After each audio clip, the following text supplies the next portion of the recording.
क्या कहा तुमने? सुखी हूँ। अरे सुना तुमने? हमें सुखी आदमी मिल गया।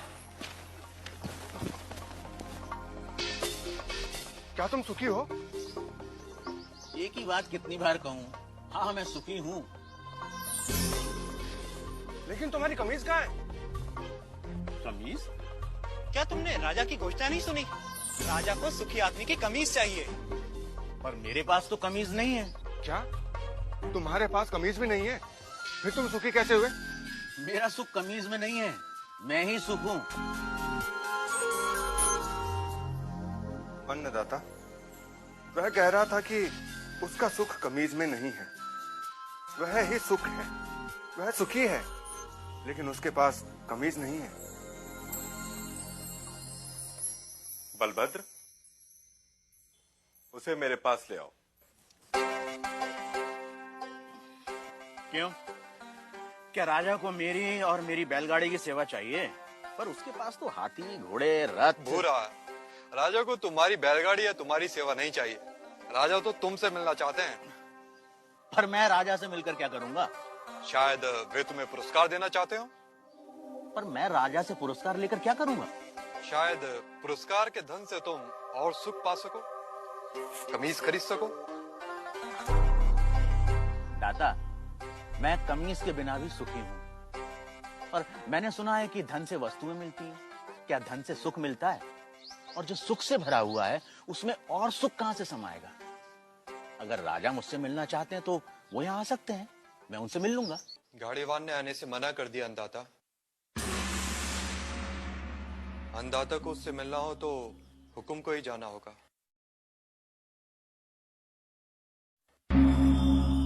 और गाड़ीवान से मिलने राजा अपने मंत्री हजूरियों दासों के साथ गाड़ीवान भूरा के गांव पहुंचा। भूरा, भूरा, भूरा, अभी कहीं नहीं जा पाऊंगा, मेरे बैल सुस्ता रहे हैं। भूरा, अन्नदाता तुमसे मिलने आए हैं।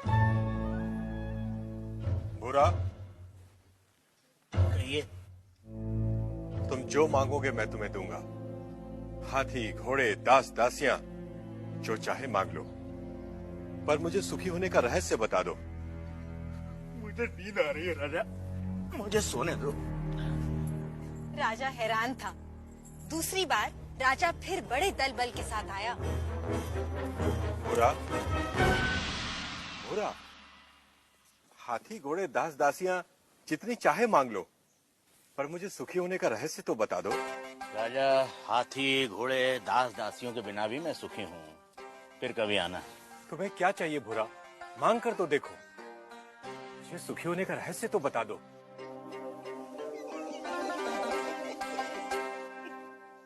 जो स्वयं सुख की खान है उसे लालच देने का काम मूर्ख ही कर सकता है। जा राजा जा, फिर कभी आना।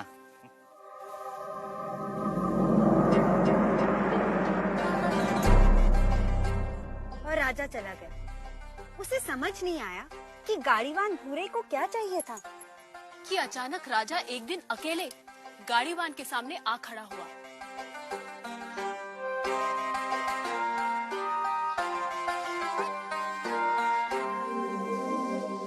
हुकुम।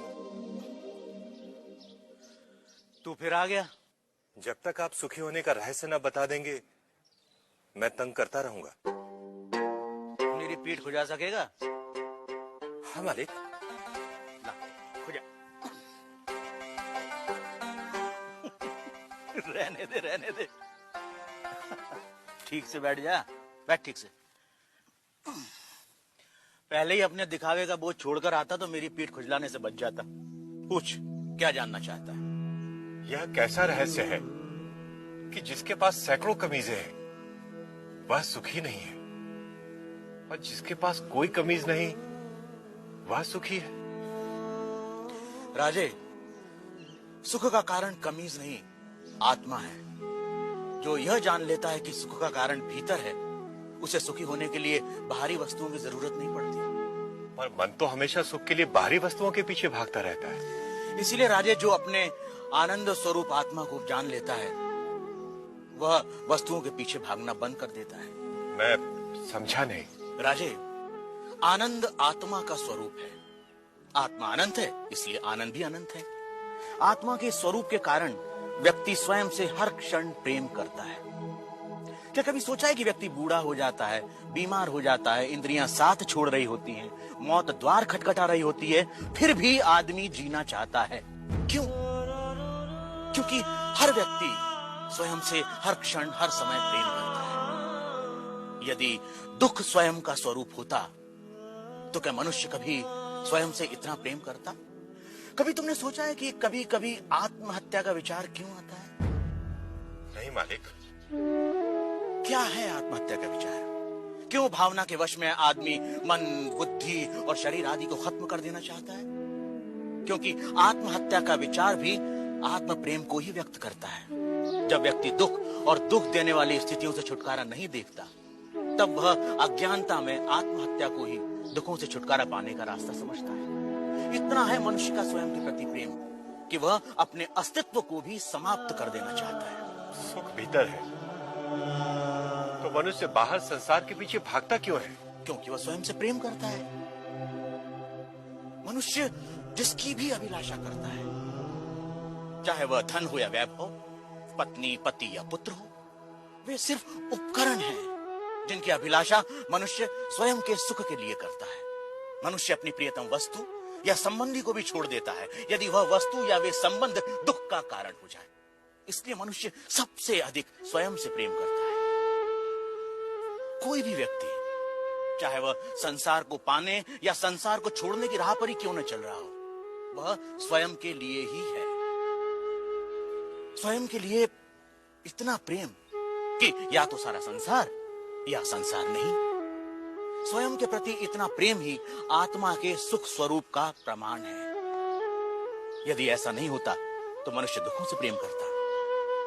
क्योंकि अज्ञानतावश हम अपने आनंद स्वरूप को नहीं जानते, इसलिए इस आशा में संसार और वस्तुओं के पीछे भागते रहते हैं कि वह हमें छोटे छोटे सुख देगी। यह ठीक वैसा ही है कि जो सुखों का स्वामी है, राजा है, वह खुद को भिखारी समझ दूसरों से इसकी उम्मीद करता है। यही है अज्ञान की शक्ति। इसलिए राजे, संबंधों का और वस्तुओं का सुख स्थायी नहीं होता, परंतु आत्मा का आनंद असीम होता है। वो कैसे स्थायी है? राजे, जब भी हम किसी प्रिय व्यक्ति या प्रिय वस्तु को देखते हैं तो उससे आनंद होता है। इस आनंद को शास्त्र प्रिय कहते हैं। और जब हम उस वस्तु को पा लेते हैं या उस व्यक्ति से मिल लेते हैं, तब वह आनंद कई गुना बढ़ जाता है। उसे मोद कहते हैं। और जब हम उस वस्तु का उपभोग करते हैं, तब उससे प्राप्त होने वाले आनंद को प्रमोद कहते हैं। परंतु जैसे ही हम उस व्यक्ति या उस वस्तु से अलग हो जाते हैं, वह आनंद भी समाप्त हो जाता है। इसलिए राजे, वस्तुओं का आनंद, व्यक्तियों का आनंद स्थायी नहीं होता, परंतु आत्मा का आनंद स्थायी और अनंत होता है। बुरा व राजा में आनंद पर लंबी चर्चा हुई, जिसे वेदांत में आनंद मीमांसा कहते हैं। सात्विक आनंद, राजसिक आनंद, तामसिक आनंद से लेकर अलग अलग प्राणियों और अवस्थाओं में आनंद की अनुभूति और उसके कारणों की बुरा ने मीमांसा की। पर अंत में राजा ने वह प्रश्न किया जो इस समय हम सबके मन में है। आर्य, यदि मैं ही आत्मा और आत्मा का आनंद स्थान, समय, जन्म, शरीर, मन, बुद्धि और बाहर की किसी भी वस्तु से स्वतंत्र होता है, तो मैं अनंत, असीमित और पूर्ण आनंद का अनुभव क्यों नहीं कर पाता? राजे, यदि तुम अपनी आंखें बंद करोगे तो अंधेरा ही दिखाई देगा।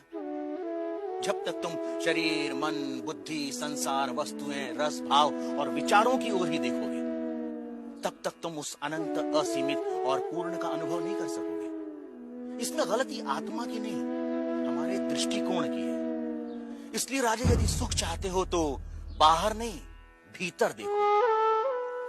तो सूत्रधार, क्या इसका ये अर्थ हुआ कि सुख की कामना ही आत्मा के आनंद स्वरूप का कारण है? तुमने ठीक समझा नटी। इसीलिए पूरा जीवन हम सुख की तलाश में रहते हैं। आप जो होते हैं, पूरा जीवन उसी की ही खोज करते हैं। हम आनंद है, इसीलिए हम अनंत सुख की अभिलाषा रखते हैं।